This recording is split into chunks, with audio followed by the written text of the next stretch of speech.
ஓட்டிப்பாளருக்குன்னே வண்டி எடுக்கிறாங்க. அதனால் புது வண்டி எடுக்கக்கூடிய வாய்ப்பு இருக்காதுங்க. நார்மலாக 1,00,000க்குள்ளே ஒரு ஸ்கூட்டர் எடுக்கிறோம். அந்த மாதிரி பட்ஜெட்டில் நம்ம ஒரு கார் வேணுங்கன்னு கேட்குறேங்க.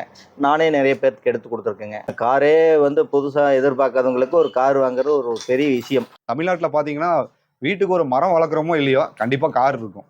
அந்த காரை பார்த்தீங்கன்னா சரியான வகையில் பழுது பார்க்கணும். அதாவது காருக்கு சர்வீஸ் நம்ம விடணும்.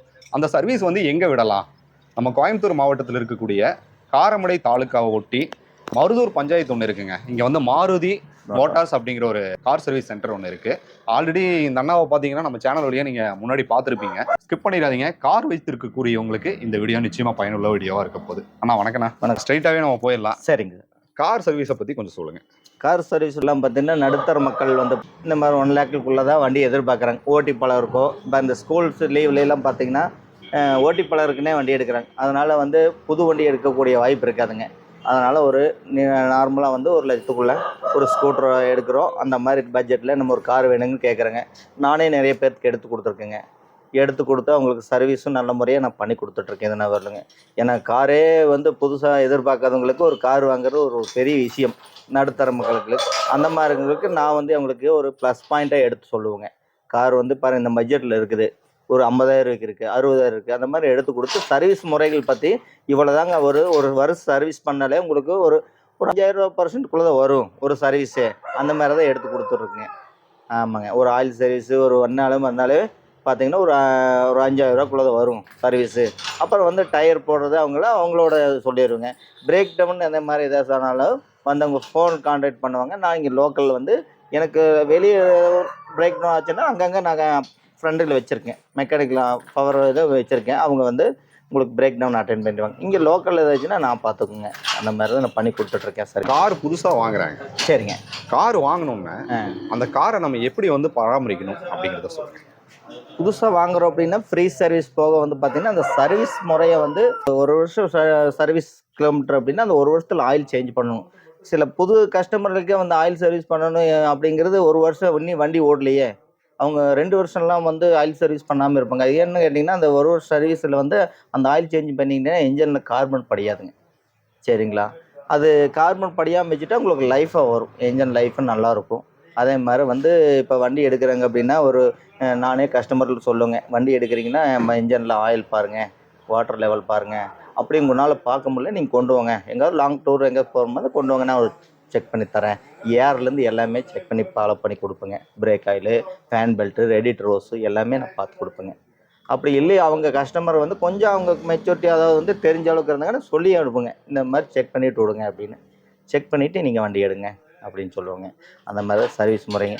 அதே மாதிரி 5,000 கிலோமீட்டருக்கு வந்தால் என்ன சர்வீஸ் பண்ணணும் அதுவும் நீட்டாக பண்ணி கொடுப்பாங்க. 20,000 கிலோமீட்டர் சர்வீஸ் வந்தாலும் என்ன சர்வீஸ் பண்ணணுமோ gear box oil, 4 wheel 4 wheel service, electrical line எல்லாமே தரவை செக் பண்ணிவிடுவாங்க. எல்லா உண்டான மெட்டீரியலும் நிறைய இருக்குங்க எல்லாமே. அப்படி ஏதோ தேவைப்படுற பொருளாக மட்டும்தான் நான் வெளியே போவேங்க. ஆமாங்க. இல்லைன்னா எல்லாமே ஸ்பேர் ஒர்க்கு வச்சுருங்க. ஆமாங்க. அந்த மாதிரி. ஓகே. இப்போ கார் ஓட்ட தெரியாது. சரிங்க. சில பேருக்கு பார்த்தீங்கன்னா டிரைவிங் கிளாஸ் போய் கார் ஓட்டுறது. ஆமாங்க. அப்படிங்கும்போது அந்த டிரைவிங் ஸ்கில் எப்படி நம்ம டெவலப் பண்ணிக்கிறது? டிரைவிங் ஸ்கில்னா பார்த்தீங்கன்னா ஒரு டிரைவிங் ஸ்கூலுக்கு போகிறாங்க, அவர் அடிப்படை இது சொல்லிக் கொடுப்பாருங்க. அப்படி இருந்தாலும் நாங்கள் சொல்லிக் கொடுப்போங்க அவங்களுக்கு. கியர் எப்படி ஆப்ஷன் பண்ணுறது, அதே மாதிரி ஓவர்டேக் எடுக்கும் போது எப்படி பண்ணுறது, எவ்வளோ ஸ்பீடில் போகணும், இந்த மாதிரி ஸ்டார்டிங்கில் மெதுவாக டச் பண்ணுறதுக்கு சொல்லிக் கொடுப்பேங்க. கியர் இவ்வளோ பண்ணணும், கிளச் ஆப்ஷன் இப்படி பண்ணணும். அதே மாதிரி நீங்கள் பார்க்க வேண்டிய முறை சைடு மிரரும் உள்ள டாப் மிரரும் இந்த மாதிரி வியூப் எல்லாமே இந்த 3 மிரர் வண்டியோட லுக்கே கொண்டு வந்துடும். வண்டியோட உருவத்தையே கொண்டு வந்துடும். இந்த 3 மிரரும் நீங்கள் இப்படி ஃபாலோ பண்ணலாம். அதே மாதிரி ரிவர்ஸ் எடுக்கிறப்ப நீங்கள் பேக் திரும்பியெல்லாம் பார்க்க வேண்டியதில்லை. 2 சைடு மிரர் ஃபாலோ பண்ணிவிட்டு ஃபுல் மிரர் ஃபாலோ பண்ணி இந்த 3 மிரரில் வண்டியோட உருவத்தை கொண்டு வந்துடலாம். நம்மளோட மைண்டுக்கு செட் கொண்டு வந்துடலாம். அதை வச்சு நம்ம டிரைவிங் பழக்கலாம் அப்படின்னு நான் சொல்லி தான் கொடுப்பேங்க. ஆமாம் ஆமாம். டயர்லாம் இருக்குங்க. ஆமாம். காருக்கு பொதுவாக ஒவ்வொரு மாடலும் வேற வேற டிஃப்ரெண்ட்டாக இருக்கும். ஆமாம் ஆமாம். டயர் என்ன கம்பெனி டயர் நம்ம யூஸ் பண்ணால் ரொம்ப நாள் வருங்க சார்? நல்ல கம்பெனின்னு பார்த்தீங்கன்னா பெக்ஸ்டோன் இருக்குங்க, மெச்லைன் இருக்குது. ஏன்னா அதெல்லாம் காஸ்ட்லிங்கிறனால நடுத்தர மக்கள் போடுறதுக்கு வாய்ப்பு இருக்காதுங்க. அதனால MRF, அப்போலோ, இந்த மாதிரி ஜேகே டயர் இந்த மாதிரிலாம் போட சொல்லுவாங்க. ஆமாங்க. ஆமாங்க. செகண்ட்ஸில் நம்ம டயரே போட சொன்னாலும் சஸ்பென்ஷன்லாம் எப்படி இருக்குது என்னன்னு பார்த்துட்டு தான் டயர். ஒவ்வொருத்தர் பார்த்தீங்கன்னா சஸ்பென்ஷன் வீக்காக இருக்கும், உடனே எங்களை கன்சல்ட் பண்ணாமல் அவங்களே போய் சேஞ்ச் பண்ணிடுவாங்க டயர் கடையில். அப்புறம் பார்த்தீங்கன்னா ஒன் சைடு தெரியுதுங்க அப்படின்ட்டு வருவாங்க. அது வந்து உங்களுக்கு பணம் போயிடலைங்க. அதனால வந்து முன்னாடியே அட்வான்ஸாக வந்து ஏன்னா இந்த மாதிரி லோயர் ஆர்ம் வீக்காக இருக்குது, எண்ட் வீக்காக இருக்குது, அதாவது பேரிங் ஏதாவது வீக் இருக்குதா, ஸ்டேரிங் அதாவது வந்து டயர் பிளே இருக்கா என்னன்னு செக் பண்ணிவிட்டு அதுக்கப்புறம் போட சொல்லுவோங்க நாங்கள் டயர். ஆமாங்க.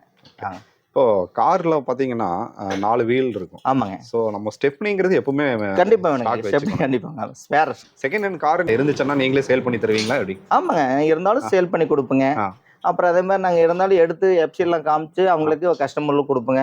இல்லை பார்ட்டியோட லிங்க்ல இருந்தாலும் அவங்களுக்கு எடுத்து கொடுப்பேங்க. ஏன்னா இல்லை கஸ்டமர் வந்து சரி மாதிரி நான் ஒரு வண்டி பார்த்துருக்கேன் எனக்கு வந்து எடுத்து கொடுங்க அப்படின்னா நான் வந்து போய் அவங்ககிட்ட எல்லாமே பார்த்து என்ன கண்டிஷன் இருக்குது, இவ்வளோ செலவு பண்ணணும், இவ்வளோ வண்டி எடுத்த இந்த ஒர்க்கு இந்த அமௌண்ட்டுக்கு ஒர்த்தா இல்லையான்னு நான் எடுத்து கொடுப்பேங்க. மற்ற இடங்கள்ல இப்போ கோயம்புத்தூர்ல பாத்தீங்கன்னா நிறைய சர்வீஸ் சென்டர் இருக்கு. ஆமாம். மற்ற இடங்களை காட்டிலும் உங்களை தேடி வர்றதுக்கான என்ன தேடி வர காரணம் என்னங்கன்னா தொழில் மதிச்சு பண்ணுறேங்க. சரிங்களா, எனக்கு வந்து ஒரு கஸ்டமருக்கு எடுத்த நான் கேஷாகவே வந்து நான் வந்து அவங்ககிட்ட எதிர்பார்க்கறது இல்லைங்க. எனக்கு வந்து பார்த்திங்கன்னா தொழில் டெவலப் பண்ணணும், அவங்களுக்கு சர்வீஸ் முறையை வந்து என்னோட சர்வீஸ் வந்து அவங்களுக்கு பிடிக்கணும் ஒன்று. அது என்னோட பேச்சுவார்த்தை வந்து அவங்களுக்கு பிடிச்சி வர்றாங்க நிறைய கஸ்டமர். அதே மாதிரி அந்த பேச்சுவார்த்தை அந்த மாதிரி ஒர்க்கும் வந்து தொழிலையும் வந்து கரெக்டாக நான் நீட்டாக பண்ணி கொடுப்பேங்க. என்ன கம்ப்ளைண்ட் இருக்கிற ஒர்க்கு எதாக இருந்தாலும் கொண்டு வந்தாலும் நீட்டாக பண்ணி கொடுப்பேங்க. என்ன டைம் வாங்கிக்கோங்க, எனக்கு டைம் அந்த டைமுக்கு நான் பண்ணி கொடுத்துருவேன். நீங்க போய் எடுத்துட்டுலாம் வர மாட்டீங்க, அவங்க எடுத்துட்டு வருவேங்க. ஆமாம், எடுத்துட்டு வருவேங்க, வண்டியை எடுத்துட்டு வருவேங்க. போய் அவங்க எந்த லொக்கேஷன் இருக்காங்களோ கொடுத்தாலும் நான் போய் எடுத்துட்டு வருவேங்க. எடுத்துட்டு வந்துட்டு அவங்க சர்வீஸ் முறை பண்ணி இங்கிருந்து தொப்பம்பட்டி பிரிவுலையும் போய் ஒரு சாருக்குலாம் பண்ணி கொடுத்துருங்க. அவர் ஒரு இன்ஸ்பெக்டர் தாங்க. அவரும் வந்து பார்த்தீங்கன்னா எனக்கு ஒரே ஒரு டைம் தான் ஒரு பிரேக் டவுன் அட்டன் பண்ணாங்க அவருக்கு. அதுலேருந்து என்ன பிடிச்சிருச்சுங்க.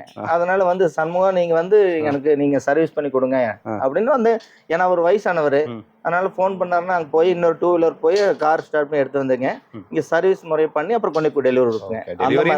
டெலிவரி எனக்கு பண்ணிடுவேங்க. ஆமாங்க, அந்த மாதிரி.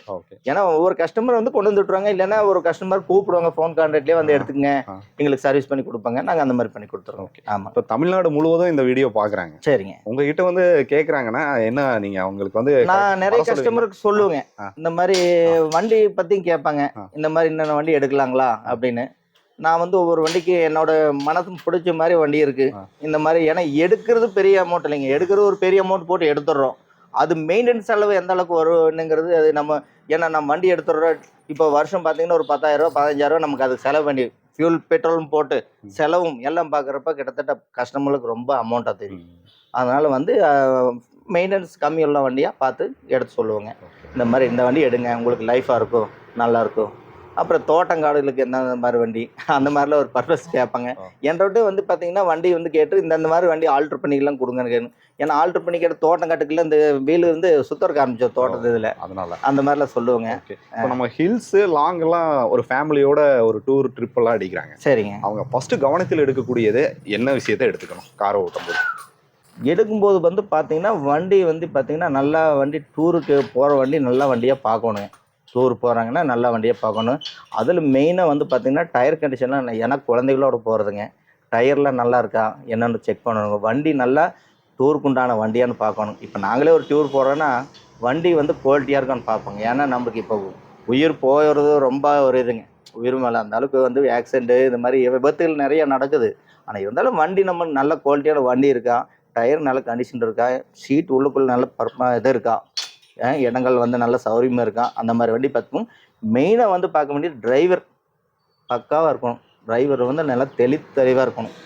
கரெக்டாக வந்து டிரைவிங் போடுறாரா, நைட் டைம் ஏதாச்சும் இது பண்ணுறாரா, ஆல்கால் யூஸ் பண்ணுறதெல்லாம் நம்ம வந்து சிந்திக்கணும்.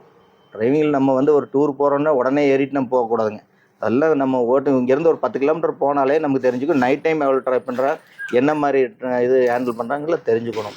தெரிஞ்சுட்டா தான் விபத்துகள் நம்ம தடுக்க முடியும். ஆமாங்க, கண்டிப்பாக. இப்போ நம்ம செட்டில் பார்த்தீங்கன்னா சரிங்க, லேபர் வந்து ஷார்ட்டேஜ்ங்கிற மாதிரி சொன்னேன். ஆமாங்க, எனக்கு லேபர். ஆமாங்க. உங்களுக்கு ஏதாவது வேக்கண்ட் ஏதாவது தேவைப்படுதா? கண்டிப்பாக வேக்கண்ட் தேவைப்படுங்க. எனக்கு வந்து தொழில் நல்ல ஒரு அளவுக்கு நம்ம மாதிரி ஏதாவது தொழில் பண்ணுறவங்க இருந்தாலும் நான் எடுத்துக்கோங்க. நம்ம இன்னி ஒர்க்ஷாப் வந்து பார்த்தீங்கன்னா டிங்கரிங் பெயிண்டிங் எல்லாம் என்ன பண்ணிட்டு இருந்ததாங்க. கொஞ்சம் ஒரு டவன் இதில் வந்துட்டு வெளியே போனதாங்க. அதுக்கப்புறம் நான் செட் பண்ண முடியலைங்க. இல்லைன்னா என்னோட ஒர்க் பார்த்தீங்கன்னா இங்கே டிங்கரிங் பெயிண்டிங் எல்லாமே பக்காவாக பண்ணிடுங்க. வயரிங் எல்லாம் பண்ணி நீட்டாக பெயிண்ட். இப்போ இந்த வந்து 84 மாடலுங்க சார். 84 மாடலில் இப்போ வந்து டிங்கரிங் ஒர்க்கு நிறுத்திருக்கேன். அது வந்து டிங்கரிங் ஒர்க் முடிஞ்சு பெயிண்டிங் நான் வெளியில் விட்டு தான் பண்ணுறேங்க. ஆமாங்க. ஓகே. இப்போ லேபர் ஏதாவது எங்களுக்கு பேசிக்கா காரை பத்தி தெரிஞ்சுக்கணும், தொழில் கத்துக்கணும் அப்படின்னாலும் உங்களை அணுகலாமா? கண்டிப்பா அணுகலாங்க. நீங்க ஆமா, வேலைக்கு அணுகலாம். எடுத்துருவீங்க. இப்ப பாருங்க நம்ம லொகேஷன்லயே வந்து பாத்தீங்கன்னா, ஸ்கூல் லீவ்ல வந்து குழந்தைங்க பசங்க படிச்சு 10th எல்லாம் படிச்சு +1 +2 முடிச்சு ஆனா லீவ்ல வராங்க. சரி வாங்க தம்பி. ஏன்னா பேசிக் அதாவது வந்து மோட்டார் தொழில் வந்து பாத்தீங்கன்னா பேசிக் தெரிஞ்சுக்கணும். ஒரு வண்டி எடுத்தோம் அதுக்கு என்னென்ன முறைகள் பண்ணணும், என்ன பண்ணணும் தெரிஞ்சுக்குங்க அப்படின்னு நான் சொல்லுங்க. ஏதோ 1 மாசம் லீவோ 20 நாள் லீவோ வாங்க. என்னென்னங்க நான் என்னோட அளவுக்கு நான் நாலேஜுக்கு சொல்லி தரேன். உங்க பேருங்க சார்? பன்னீர்செல்வம். சார் நீங்க என்ன வண்டிங்க சர்வீஸ் கொடுத்துருக்கீங்க? ஆம்னி கொடுத்துருக்க சர்வீஸ்க்கு. உங்களோட ஓன் வண்டிங்களா? ஓன் வண்டி. ஓகே. நீங்க எந்த ஊருங்க? வெளியங்காடு. எப்பவுமே ரெகுலரா இவர்கிட்ட தான் கொடுப்பீங்க? ரெகுலரா வண்டி எடுத்து 5 வருஷம் ஆச்சு. 5 வருஷமா இங்கே தான் ரெகுலரா சர்வீஸ் கொடுக்குறோம். ஓகே. எப்படி இருக்குங்க சர்வீஸ் நல்லா எல்லாம்? இருக்கு. எல்லாம் நீட்டா சர்வீஸ் கொடுக்குறோம். மற்ற இடங்கள்லாம் நீங்க சர்வீஸ் பண்ணுவீங்களா இல்லை இங்க மட்டும் தான் இங்கே பண்ணிருக்கீங்க? மட்டும் தான் பண்ணுங்க. மற்ற இடம் எங்கேயும் போங்க. என்ன மாதிரி ஒரு அனுசரிப்பு எப்படி இருக்குங்க? எப்படி வண்டிகளை வந்து இவர் சர்வீஸ் எல்லாம் பண்றாரு? சர்வீஸ் பண்ணதில் நீட்டாக பண்ணுறாங்க. ஒரிஜினல் எல்லாம் நல்லா கரெக்டாக போட்டு கரெக்டாக பண்ணுறாங்க. ஓகே. இப்போ சர்வீஸ் பண்ணி கொடுத்தோம்னா ஒரு 6-7 மாதத்துக்கு எந்த பிரச்சனையும் வருது. கிளச்சு பிளேட் போயிடுச்சு. அது கீர் பாக்ஸில் கொஞ்சம் வேலை இருந்துச்சு. அதெல்லாம் சேர் பண்ணுறாங்க. செஞ்சுட்டாங்க. தரமா பண்றாரு. நல்லா பண்ணுறாங்க. உங்க பேருங்க சார்? இந்த அண்ணா கிட்ட எத்தனை நாளா நீங்க கார் சர்வீஸ் கொடுத்துட்டு இருக்கீங்க? கிட்டத்தட்ட ஒரு 8 வருஷமா இருக்கு. இங்கே தான் சர்வீஸ். என்ன வண்டி நீங்க வச்சிருக்கீங்க சார்? நான் இதுக்கு முன்னாடி 2-3 வண்டியில் வச்சுருந்தேங்க. அதெல்லாம் இங்கே தான் சர்வீஸ் இங்கே தான் விடுவேன். இப்போ வச்சிருக்கிற வண்டி பேருங்க? இப்போ வேகனார். எப்படி சர்வீஸ் எல்லாம் இவர்கிட்ட எப்படி இருக்குங்க? வேகம் நல்லா இருக்கு. தரமா இருக்குங்களா? நல்ல தரமாக இருக்கு. மற்ற இடங்கள்ல சர்வீஸ் விடுறீங்களா இல்லை இவர்கிட்ட இல்லை மட்டும்? இல்லை ஜாஸ்தி யாருக்கிட்டே இருக்கு. ரெகுலராக அவர் தான். அவர்தான் எல்லாம் பண்ணி தராருங்க. பண்ணித்தரேன். இந்த லொகேஷன் எங்க அமைஞ்சிருக்குங்க? சார் லொக்கேஷன் வந்து காரமடை டு மேட்டுப்பாளையம் ரோட்ல காரமடையிலேருந்து 6 கிலோமீட்டர் மருதூர் கிராமங்க. ஆமாங்க. அங்கதான் அமைஞ்சிருக்கு. ஆமாங்க. உங்களுடைய கார் செட்டு பேர் என்னங்க? மாருதி மோட்டார்ஸ். மாருதி. ஆமாங்க. ஓகே. உங்களுடைய கான்டாக்ட் நம்பர் சொல்லுங்க. 9976632504ங்க. கார் மெக்கானிக் சம்பந்தமா, அதாவது கார் சர்வீஸ் சம்பந்தமா இன்னைக்கு ஒரு தகவல் நீங்க பார்த்து தெரிஞ்சுக்கிட்டீங்க. தொடர்ந்து நம்ம சேனலை பார்க்க விரும்புனீங்கன்னா சப்ஸ்கிரைப் பண்ணீங்க, நோட்டிஃபிகேஷன் கிளிக் பண்ணீங்க. டில் தென் பை ஃப்ரம் உங்கள் சிவா. நன்றி, வணக்கம்.